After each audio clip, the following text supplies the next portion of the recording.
যুক্তরাষ্ট্রের শান্তি পরিকল্পনায় হামাসের আংশিক সম্মতি, ট্রাম্পের নির্দেশে গাজায় অভিযান সীমিত করল ইসরায়েল।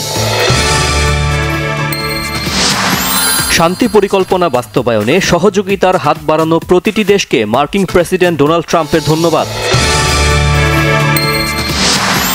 নির্বাচনের দিন আলাদা ব্যালটে গণভোটের মাধ্যমে জুলাই সনদের পক্ষে বিপক্ষে মতামত নেওয়া যায়, মন্তব্য বিএনপির স্থায়ী কমিটির সদস্য নেতা সালাউদ্দিন আহমদের।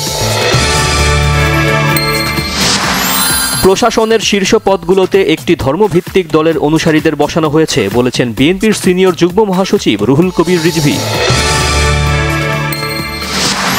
ধর্মের ভিত্তিতে জাতিকে বিভক্ত করার পক্ষে নয় জামাত, বলেছেন দলটির আমির ডাক্তার শফিকুর রহমান।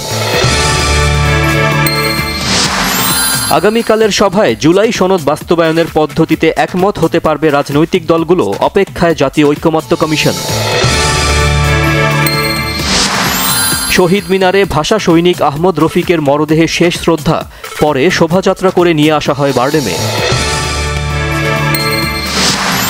খাগড়াছড়িতে অবরোধ প্রত্যাহার, ফিরছে প্রাণ চাঞ্চল্য, 144 ধারা বহাল থাকলেও পরিস্থিতি স্বাভাবিক।